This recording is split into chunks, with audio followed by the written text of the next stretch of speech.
What if Robb Stark learned the truth and declared for Jon Snow? Let's explore the depths of it in the video. Robb stares at the letter in his hand, trying to make sense of everything happening. This had been sent to him by his father, very likely the last letter he had written before he was arrested. Though Robb does not want to believe it, they could be his last words to him, and those same words shatter the world around him. He reads the text over once again to make sure he is not hallucinating. It is a warning that the royal children are not truly the kings. Instead, they are children born of incest from Cersei and Jaime Lannister. As I write this, I intend to confront them on this matter. What happens next should be taken as evidence of this claim. Robb pauses to take that in. He knows exactly what happened, and it is difficult to take this as anything other than a confirmation. His father would not press such a claim unless he had proof, but that is not even the most shocking part. Given all this, succession would be thrown into crisis. While the logical choice would be to support Stannis Baratheon, that is not what Ned advocates. There is another candidate, one whose claim runs far older than Stannis or Robert. Jon. Though I have long claimed him as my bastard, this was a falsehood to defend his identity. In truth, the boy you know as your brother is in fact your cousin, Jon Targaryen, the last son of Rhaegar. I had kept this hidden for fear of what would happen to him should this become public. Robb's entire body goes rigid as he reads that explanation once again. He feels the world spinning around him and threatens to lose balance. If this is truly the case, then it changes everything. For a moment, he wonders if his father might have truly gone mad, like the Lannisters claim. Everything seems so hard to swallow, and yet, why would he lie about that? What was there to gain? He stands up and shakes his head. No, this was no idle claim made to justify a power grab. This was the word of Eddard Stark, and his word was as good as gold. Maester Luwin is called and told to send letters to the Wall with orders to bring Jon Snow back if he has not yet taken his oath. When Jorah Mormont hears this, he is incredulous. Though Jon Snow had not yet sworn an oath, it is highly irregular for a lord to recall a man sent to the Wall, especially when he makes such a wild explanation. Some of his men suggest rejecting it, but others are not so certain. However, the vote is tied, and they bring the matter to Aemon. At last, the Maester requests that Jon come to him.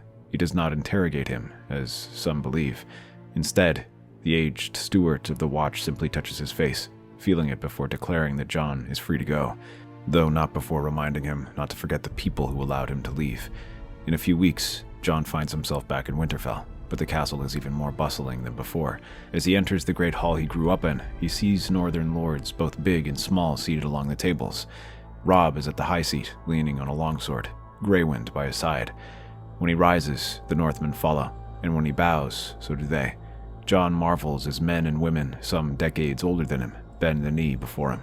Your Grace, what is the meaning of this, brother? What was this letter you sent me? It sounded like madness. It sounded like madness when I first read it too, but it was also written by your father. Oh, your uncle, I mean. And when has he ever been known to lie about anything? He said we would talk about my mother when he returned to the north. If what he wrote is true, he may have been waiting for me to join the Night's Watch, when my claim wouldn't matter. True, but now he claims the Lannisters have sired children of brother and sister. There is no clear successor. That doesn't make me a king. I have never led armies before, never ruled over lands, or administered justice. Then there is a first time for everything. I believe in you, and so do these men. Jon looks around, seeing the faces before him. Glover, Mormont, Umber, and Karstark. The men who had sworn service to his father now offer to do the same for him. He stands up straighter and nods. If that is the case, then I shall strive to be worthy for the North. With that, the gathered lords all raise their swords and cheer his name. They vow to help free Ned and march south with them. Despite that, Jon cautions them from declaring their intention right away. So long as the Lannisters hold Ned, Jon announces that he will be willing to set aside his claim if they can secure his rule. And so the army marches out, under the command of Robb, but marching under the banner of Jon Snow. It immediately becomes clear that this was the smart decision, as when they reach the twins, Walder Frey extorts a marriage pact out of Robb. Jon immediately realizes that the old lord would have gladly done the same thing if he saw him as anything more than a simple bastard. Despite that initial trouble, fortune soon favors them, as Robb splits his army and wins a surprise victory at the Whispering Woods, and then at River Run, smashing the Western Lannister army. Although Tywin manages to evade Roos's trap, he is forced to retreat southward to Harrenhal, and that is when they receive news that Ned Stark is dead. Although kept as a prisoner by the Lannisters, Joffrey executes him as punishment for treason. When Robb finds Jon, he is in Riverrun's Godswood, punching a tree repeatedly. Blood stains the bark as his knuckles are cut up, yet Jon continues to strike it, feeling his entire body shake with emotion. When his brother places a hand on his shoulder, he pulls away. Jon, some fucking king I am. I can't even keep my own father alive. If this is what kinship is, then who would want it? I see now why King Robert got the way he is. Why would he do it? Father, Lord Eddard, was a valuable hostage. He could have ended this war by trading him for the Kingslayer. Because he's a spoiled brat who does not feel the weight of the crown on him. It is just a shiny trinket to Joffrey. He does not care what it requires of him. I have been Lord of Winterfell for less than 2 months, and wonder how Father held it for so long. Every day I wake up and worry if I shall bring down everything he's worked for. If I am the Stark who destroys our name, I can't imagine what responsibility you carry. A part of me feels angry, at Father for giving me this task. I've longed for the chance to rule, to prove myself, and yet here it is, handed to me on a silver platter, and now I feel like it was given as some cruel jest. Jon, I know Father would never do this to me, but I feel that way, and every day I wonder why. Because he saw something in you. He lived with Joffrey for months, which means he believes you would be a better king than any of these Southerners. Do you know why I haven't given up my lordship? Why? Because I cannot imagine giving that responsibility to Bran, or Sansa, or Arya. Duty. It's what Father would have done. And what does your duty tell you? That Joffrey would be a terrible king, and the realm would suffer from him. When he emerges from the Godswood, Jon looks around and declares that he shall take up the mantle as King of the Seven Kingdoms and press his claim. These words are immediately met by cheers not just from Northmen, whose grief remains fresh, but also from the Riverlords, whose anger at the Lannisters for attacking their lands marks them as eager allies. Their recent victories have emboldened them, and the Northmen are quick to declare Jon Lord of the Seven Kingdoms, and Robb the ruler of Winterfell. They become known as the White Dragon and the Young Wolf, respectively. My lords, my grief for these recent events runs just as strong as any of you. But we must not let our anger blind us to this situation. Jon Snow has perhaps the weakest claim. He is not among the royal family, and a few months ago he was about to be a man of the Night's Watch. They will not accept him. What proof do we have that they will accept such a claim? We have Ned Stark's word. That is good enough for me, my lady. If those damned lions and stags can't accept that, then they can piss off. They offer me vengeance for my loss in the pain the Lannisters have caused. I'll ride for that. They didn't burn my home down or sit back as Lannisters rampaged unchecked. If you all truly feel this way, then I will not oppose it. However, you must also be aware that should we go through with this path, it will also mean that the chances of winning new allies will be gone. Neither Stannis nor Renly will accept this. A few think a bit more soberly after hearing this. It is a possibility that they've all considered, but in the end, they decide that it is all worth it. However, it is just as Catelyn had predicted. After they declare independence, the other 3 kings respond immediately, all roundly condemning the North and the Riverlands for raising this boy king and claiming to be a Targaryen. Not only do they denounce him as a fraud, but they even call it treason that he would raise up a banner of the dragons once more. This makes it impossible to ally with any of them, though they are not completely devoid of allies. Dorne watches this declaration with great interest and immediately sends ambassadors to begin secret negotiations with Jon and Robb. The Red Viper is especially impressed at how they managed to outfit Tywin Lannister and sees the chance of vengeance right before them. They offer to invade the Reach should things come to war against them, and to send troops through Maidenpool in exchange for an alliance and for Jon to marry Arianna Martell. Oberyn shall also remain as an advisor to the new king. With the Red Viper serving on their council, they begin strategizing their next move. When it comes to the war tactics, he sees he has little to teach them, as Robb has a gift for war. Where he does offer assistance, though, is navigating the political landscape. The simple fact is, if you truly wish to claim the Iron Throne, you will need more than the North and the Riverlands. You must contend with the Lannisters in Harrenhal and the Baratheons to the south. Even with Dorne, it shall be difficult. I understand that, and we've sent letters to the Iron Islands and the Vale. I plan on sending Theon Greyjoy to Pike in order to... No. That boy must remain here. He's proven his loyalty, though. If anyone can convince Balon Greyjoy, it's him. You did not fight in the Greyjoy Rebellion, young wolf. The old Kraken was never the sentimental sort, unless it came to brooding over old slights. His son will not be able to convince him of anything, except convincing him to stay with his longships. But that is only as a hostage. Send him letters and prepare 1 or 2 frays. The Seven knows we have those to spare. Tell him he will receive his son as soon as his first longships strike at Lannisport. And keep close watch of your coast. Jon in particular listens to the Red Viper, impressed at how well he knows and predicts these things. He speaks as if he is planning a war, but instead of moving armies, he is moving letters and promises. The Red Viper follows by sending Catelyn to the Vale to secure the aid of the Knights of the Vale. Robb himself will campaign in the west to draw Tywin Lannister from Harrenhal. Jon intends to go with his brothers and ride by his side, but Oberyn pulls him back and shakes his head. No, my lord. Your battle is not in the Westerlands, but here. The Lannisters do not just hold Harrenhal. They also hold many riverland castles and keeps. You must help the lords here free it. But Robb is my brother. He needs me by his side. You are a king, your grace. Your job is not to ride after one of your lords. It is to lead. The river lords may have offered you a crown, but they can just as easily take it away if you do not prove capable of defending their homes. They do not know me. They are not my people. The Northmen are. Then make them yours. Reluctantly, Jon agrees and rides alongside Oberyn and a picked force of rivermen who Edmure was happy to provide when he heard of their strategy. Alongside them, Roose Bolton sends a small contingent of his Northmen, giving Jon an army numbering around 3,000 men. As they ride out, Jon glances over at the Dornishman, who rides this army with the same certainty as if they were his own countrymen. You seem to know quite a bit about politics. You don't survive years in a viper pit without learning how not to get bitten. Then I would like to learn how to avoid getting bitten. Smart boy. All right then, let's get to work. They start with the surrounding castles, riding out and crushing the Lannister forces occupying Stonehenge and Raventree Hall. As they drive off these Westermen, the Red Viper spreads rumors between both houses of how much support their rival is offering.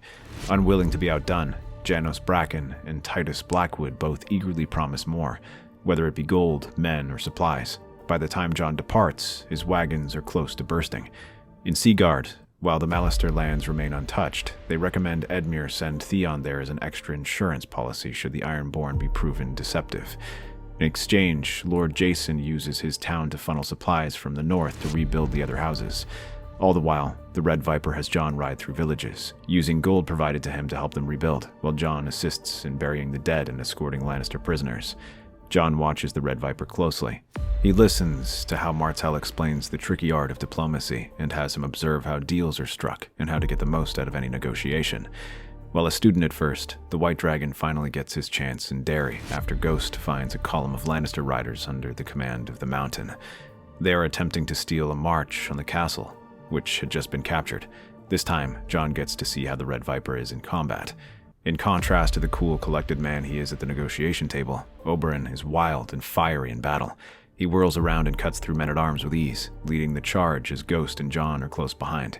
The direwolf leaps out and knocks a man off his saddle, while his owner knocks another man off with his lance. The Mountain was not expecting such heavy resistance and tried to rally his men. All he can do is best a hasty retreat as Oberyn smashes against his lines again and again, each time they try to reform. By the time they are driven back, the Mountain is bleeding from several wounds, and he's lost too many men to properly launch an attack on Derry, leaving Jon and his army with the field. Morale soars, and men are excited. It was Jon's first victory against the Mountain, no less. When the young lord of Derry comes to greet them, they are showered with praise, and stories of this begin to spread through the Riverlands. It also helps with Jon's reputation.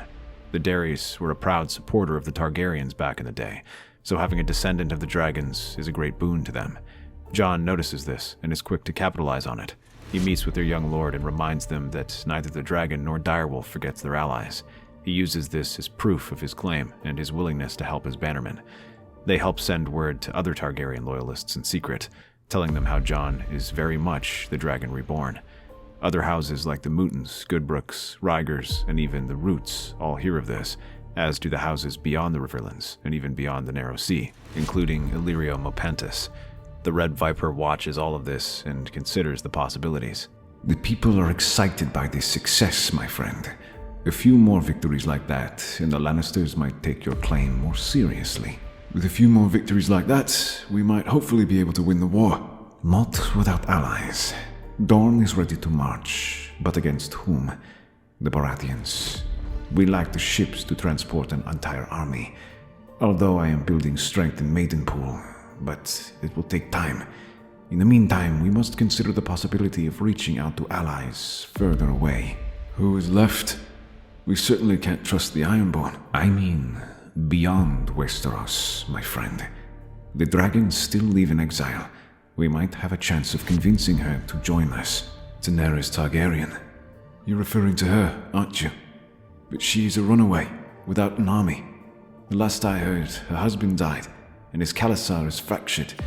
Those who remain number a few hundred at most. Still, you must ask yourself how she was able to survive for so long. Her husband only protected her for a year, but she survived 13 on Essos. That means someone else had to watch over her. Other allies. It is worth thinking about. And if not, at the very least, you should be able to present a unified front. Across the Narrow Sea, in the great city of Qarth, the rumors of the dragon's return now reaches Daenerys. She listens in silence as strong Belwys and Arstan Whitebeard kneel before her in the perfumed halls of Zaro Zoan Doxus Manse. The hair is heavy with incense, but the words are heavier still. Belwys recounts the tidings, blunt and unpolished, while Arstan adds the finer details. Across the Narrow Sea, the Seven Kingdoms are no longer ruled by one king, but torn apart by war. Lords rise, kings are crowned, and now a white dragon is whispered of in Westeros, a boy with her blood in his veins, calling himself Targaryen. That is not all. Magister Illyrio has also received word that this Targaryen boy seeks allies. He seeks them amongst his kin, including you. If you ride back, you shall have family in 3 regions to declare for you.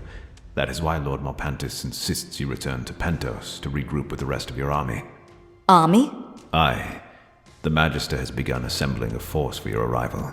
He hopes that this would bolster the Targaryen war effort. For a moment, Daenerys sits frozen, considering these possibilities. To have an army, not just an army, but a kin prepared to support her claim was something that she had not thought possible since she left Vaes Dothrak. Hang on. How can we be certain this nephew of yours is truly even legitimate? I have heard more true tales from a brothel than this. A lost son of Rhaegar. Rather convenient, is it not? And how it happens to leave him ahead in succession. And yet we still have an army. His army, which will be loyal to him, or Magister Illyrio's army, which is paid by his coin. Your Grace, if I may give my opinion, I have heard of Ned Stark. He is an honest man who has never lied about a thing in his life. If the letters are written in his words, then I shall believe it is true. Whatever the case, it will not matter. If I remain here, he may steal this throne from beneath me. No, I shall meet my nephew. A ship is prepared for her, and the queen sails back to Pentos alongside her retinue. When they arrive, they find an army massing outside the city limits. Illyrio had spared no expense for this endeavor. Militias and nobles from Tyrosh, Volantis, Myr, pirate princes of the Stepstones, sellsword companies, and the tribesmen of the disputed lands. Dany's hands tighten on the arms of her chair. She can almost hear the crackle of dragon flame in her thoughts. Her children stir restlessly in their cages, as if sensing the pull of destiny. Still, doubt gnaws at her. When Illyrio speaks of the great host before her, numbering some 15,000 men, she does not seem certain. You speak of sellswords and pirates. How long will they fight for me before they turn for richer plunder? I need true loyalty. Gold buys loyalty, my queen. Victory keeps it. Let me prepare the way. You need only return to claim the throne that is your birthright. No. If victory buys loyalty, then I must be there to win it. Far away, the Riverlands boil with war. Jon rides back into Riverrun, Ghost lopping at his side. In the seat of House Tully, Edmure is preparing for war. The River Lords arrived with small contingents of men, regrouping for the first time since the Battle of Riverrun months before. His face is grim, for he knows what must come, and yet recalls Robb's plan before departing west to begin campaigning in the Westerlands. They need to draw Tywin out to face them, so he speaks to Edmure about it, explaining what Robb intends. The Knight of Riverrun seems confused at first, but Jon explains that if Tywin is trapped between their hosts, they can destroy him at their leisure. This battle, even if it results in victory, will not guarantee that. Do not hold him too tightly. Let him pass the fjords. Give him battle. Show him defiance. But do not close the trap. We will bleed him elsewhere. The lords murmur, confused, but Edmure nods, swallowing his pride. The River Lords seem to trust you, after what you've been doing in the Riverlands. Do you? Aye, I do. Now, let's go find a lion's pelt. When Tywin finally marches, the River Lords give him a sharp fight along the crossing. Across a dozen areas, they fight him and try to hold him back. They manage to halt the Lannister advance in these different spots, forcing them to fight hard for every advance they make. But at last, an opening is made where the Lannisters, under the command of Sir Gregor, face a crossing at a point and secure a toehold. The Lannisters are quick to take advantage of this and pour troops in. They continue to advance, driving them forward, and as they push, the River Lords slowly peel back. The Lannisters thunder across, their banners of lion gold and crimson streaming. Tywin believes he has broken Riverrun's defenses. Though the castle is within sight, he does not go for it and urges all his men to rush forward and move before the reserves can be assembled. He orders the mountain to secure the crossing and watch out for the River Lords. Because of that, he does not see the Red Viper's fangs closing behind him. At Maidenpool, Oberyn Martell leads a force of River Lords loyal to Jon, those same men he had aided. Now he rushes with them and gathers a small host of Dornish spears. They descend upon Tywin's rearguard with a fury. Knights of House Mouton, Derry, and Goodbrook carve into the stragglers. Oberyn himself rides at the front, spear flashing, striking down bannermen. The Lannister rearguard shatters under the assault. By the time the sun sets, the road is choked with corpses and burning wagons. The screams of dying lions echoes across the fields. Though Tywin escapes, he leaves with 5,000 fewer men. More importantly, it leaves him unable to learn what is happening in King's Landing. After sailing toward Storm's End, Stannis manages to kill his brother Renly and take command of parts of his army to strike at King's Landing. With Tywin trapped in the Westerlands and badly bloodied, there is little he can do to reach the capital as Stannis and his men fall upon the city. Though Tyrion had sent Littlefinger to reach out an appeal to the Tyrells for help, seeing the position of the Lannisters, they hesitate. Their army remains in Bitterbridge, watching events unfold and waiting to join the winner. All the old lion can do is try to fight his way out. His first tries to crush Robb Stark's army and then double back to King's Landing or show strength to convince Mace Tyrell to march out. However, this leaves him desperate and rather reckless to end the war quickly, and this leads him to chase down Robb in hopes of finally crushing him in an open battle. Robb at last indulges in this battle along the coast of the Westerlands. The first clashes seem to favor Tywin as he drives the men back. Though Robb's host can avoid the Lannisters well enough, they pursued relentlessly, and the Northmen eventually regrouped along a small sandy hill at the edge of the water. The Lannisters are quick to send their men out, raining arrows before sending their men-at-arms through the sandbar, eager to surround them and crush the army. From the front, Grey Wind howls and tears into men when they get close, while the biggest, strongest Northmen clash with Tywin's troops. Many Westermen fall as Great Jon roars defiantly and swoops his greatsword back and forth, but elsewhere they begin to gain ground on them. Slowly, Tywin pours more troops into the battle, eager to bring it to an end. But as the battle goes on, the tides begin to turn, literally.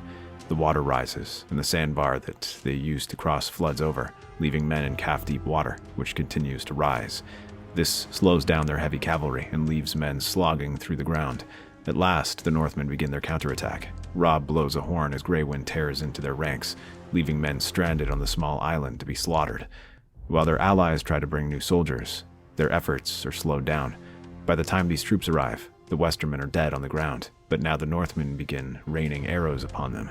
The Lannisters are forced into a disorderly retreat, scrambling away from the chaos as a small mounted contingent under the Blackfish strikes them from behind.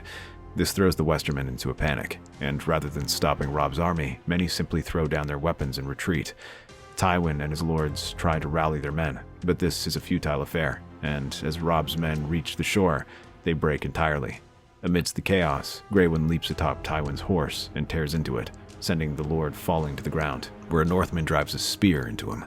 With that, the Lannisters are routed, and even those who escape simply take shelter in whatever settlements they can, unwilling to ride out and challenge Robb. In King's Landing, without hope for aid, the city soon falls to Stannis, who secures control of the Crownlands and replenishes his army in the Stormlands.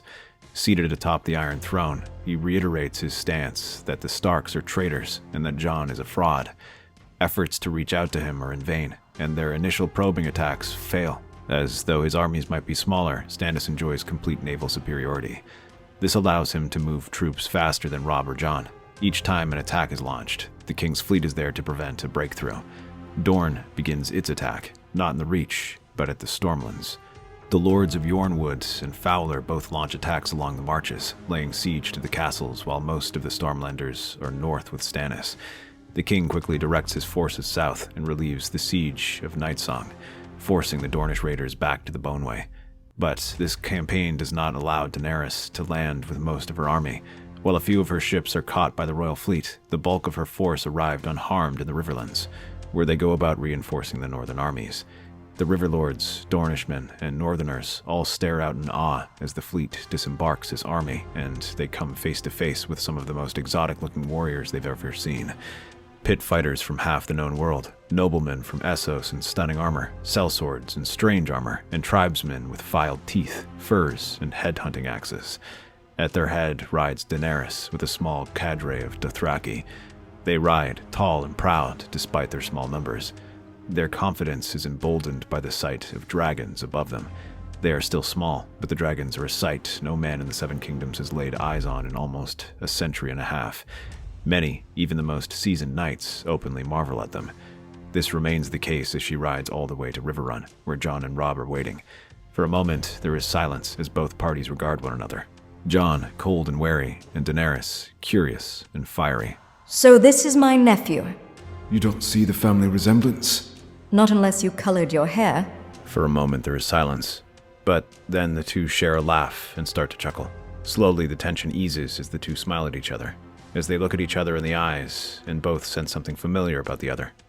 There are no further questions about whether their parentage is legitimate. Instead, both go about planning their next move. The first matter is to agree on succession. They agree that Jon shall be the next king and that Daenerys shall be his advisor. Regarding Stannis, their main priority is to retake King's Landing. They agree to march out and try to confront him. Soon, the host of dragon and wolf thunders south.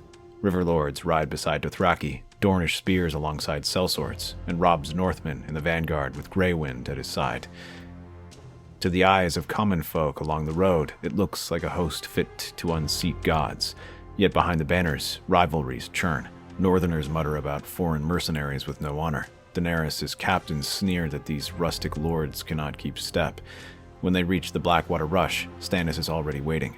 On the banks, his men entrench, Stormlander and Crownlander alike, bristle with pikes as their horsemen stand ready. Though they are not as numerous, they have prepared well. Draw him north. Bleed him into the Riverlands, where we hold the ground.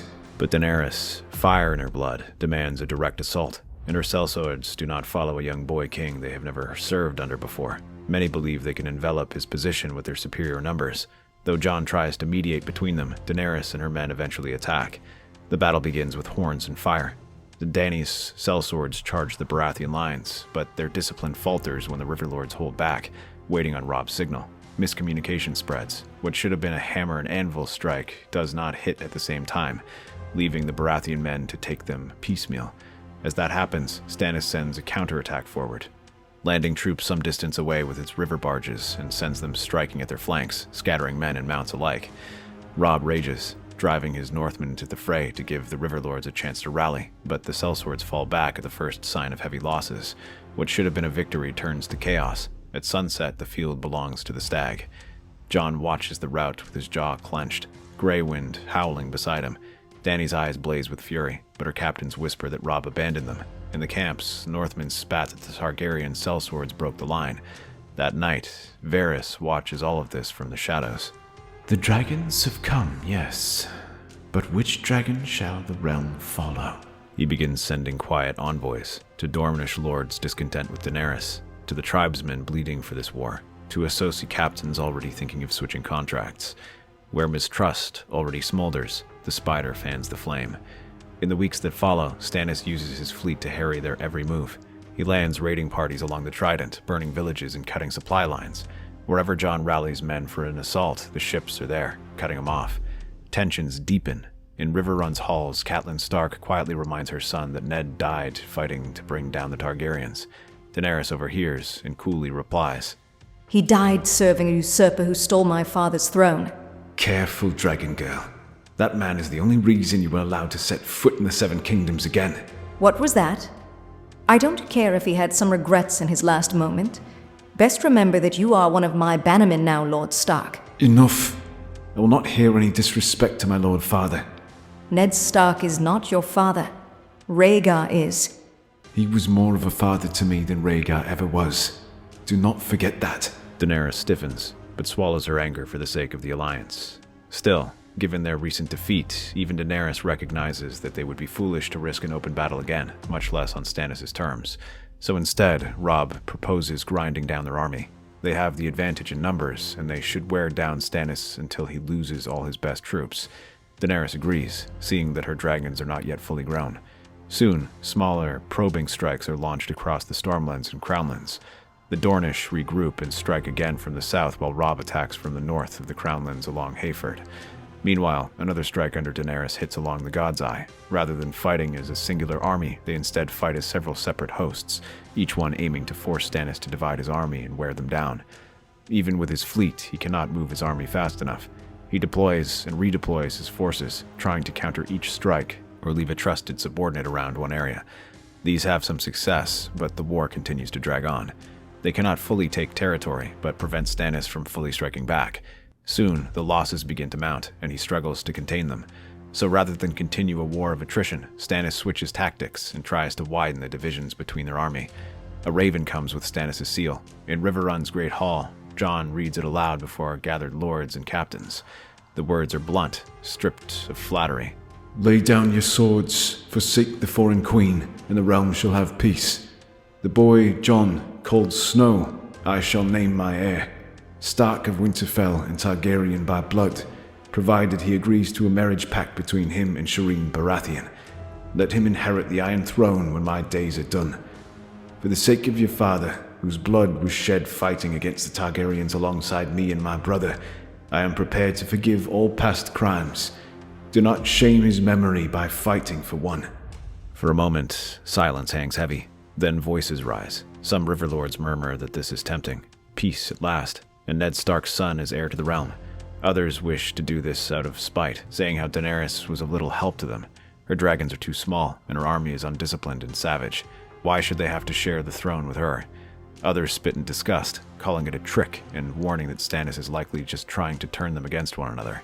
That much is true, and it works as Daenerys rises from her seat, her face pale with fury. He dares. He dares to offer pardon and to offer the throne as if it is his to give. It is more his than yours, your grace. Aye, you said you wished to be an advisor to help seek King Jon.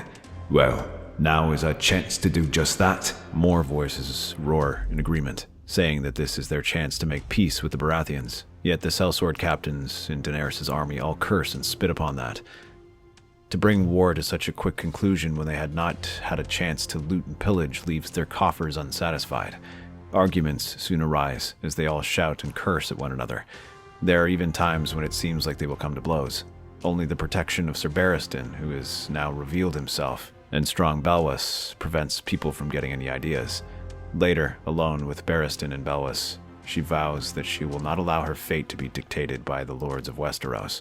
She gathers her own counsel and considers the situation. She will require some allies on the continent if she is to seriously press her claims, and she finds them in the Reach, which has not committed to anyone yet. Within weeks, envoys ride south. A pact is struck in secret. Willis Tyrell shall wed Daenerys Targaryen. In return, Mace Tyrell marches his banners north from Bitterbridge. Soon, green and gold fill the roads.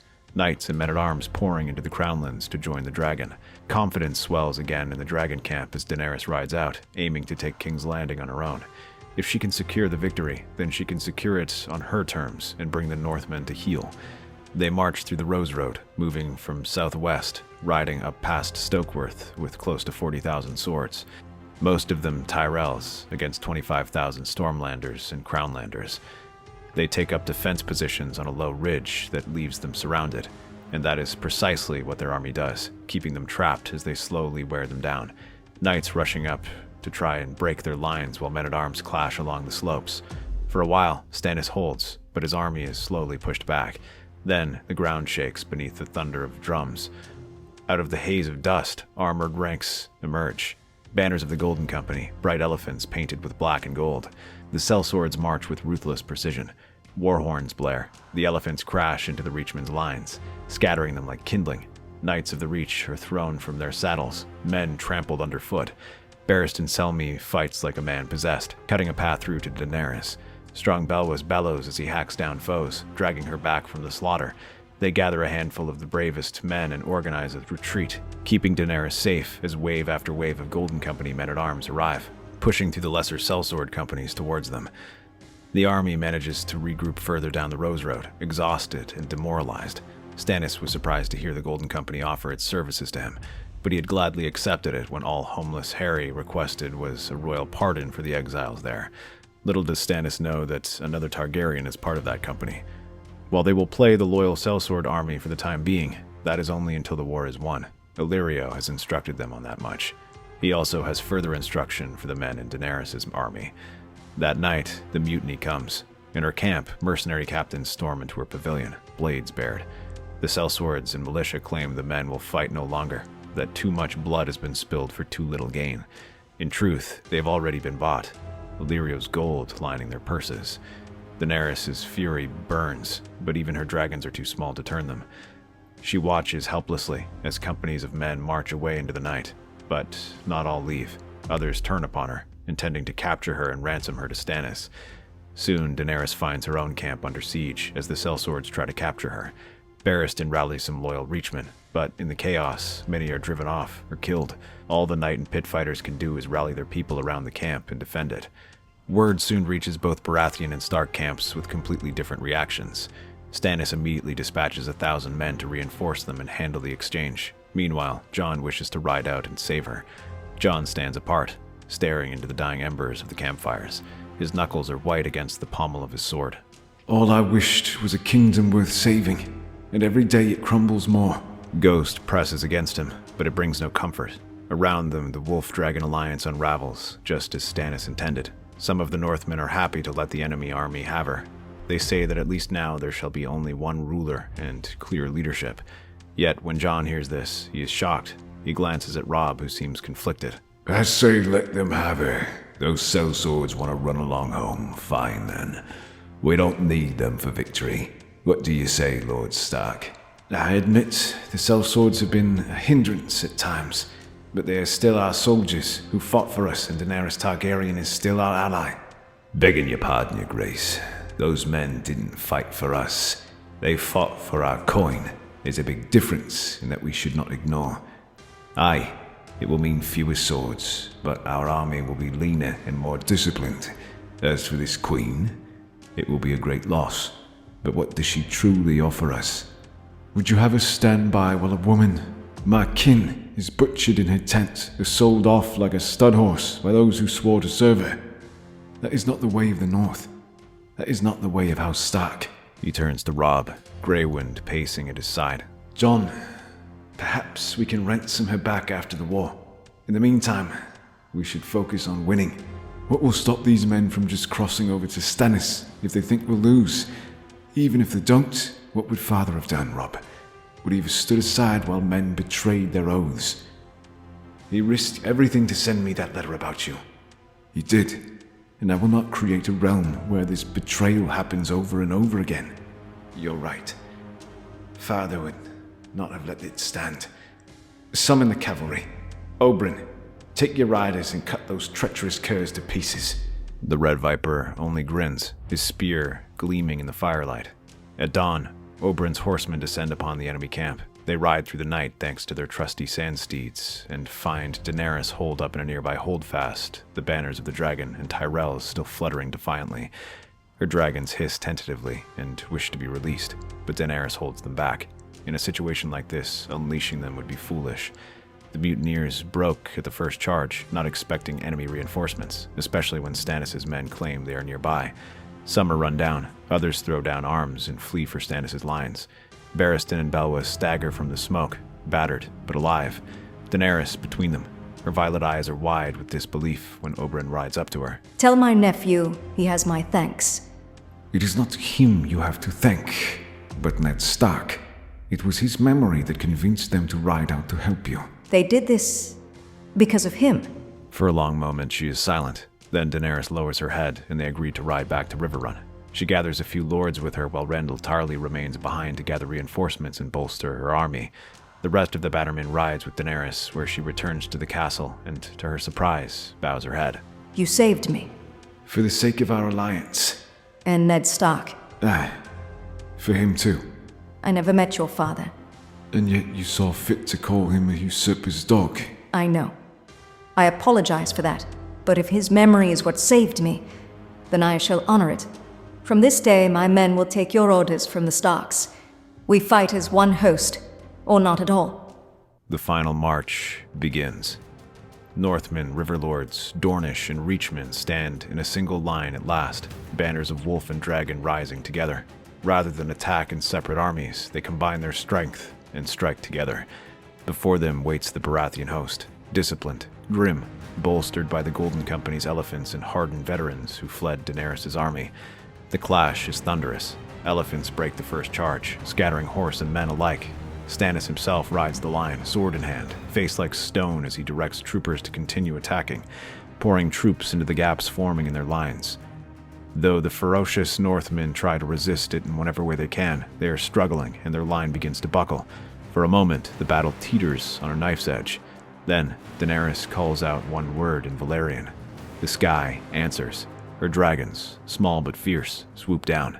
They are the size of sheep, but their fire licks across the battlefield nonetheless. Fire spreads across the grass, setting it alight and sending smoke across the air. It leaves elephants shrieking and bolting, trampling their own ranks. Cavalry panics, lines break. They are followed. Grey wind tears into the disordered men at arms, and from their flanks, Oberyn's spears and the Riverlords press their advantage and begin encircling Stannis' men, while Robb and Jon rally the Northmen. The Baratheon host shatters. Stannis fights to the last, cut off and surrounded. He refuses to yield, striking down men until Robb himself rides to meet him. Grey wind leaps, dragging him from the saddle. A Northman's sword ends the matter. Aegon VI and the remnants of the Golden Company flee to the city, but the citizens do not recognize him as king. He is a stranger to them, and when the army arrives, they mutiny. In the chaos, Aegon is killed. King's Landing opens its gates after a brief siege, wary of famine and fire. The wolf and the dragon enter side by side. Jon walks before the Iron Throne, the hall hushed. He looks at Daenerys, then at Robb, then at the seat of his birthright. With that, Jon sits upon the Iron Throne. He decides to start his reign with forgiveness, pardoning both Shireen and Tyrion to show mercy and allowing their houses to continue within them. Next, he combines his court with Daenerys, allowing Ser Barristan to serve in the Kingsguard and appointing strong Belwas to guard the dragons. Robb is invited to serve as Hand of the King, but that honor is instead passed to the Red Viper, while the marriage between Daenerys and Willis is recognized, bringing them into the fold, allowing Jon to begin his reign in peace. That's our theory. Westeros is a land filled with exciting stories and possibilities, and we love exploring them. If you want to accompany us on this journey across the Seven Kingdoms and beyond, then please like, share, and subscribe to our channel.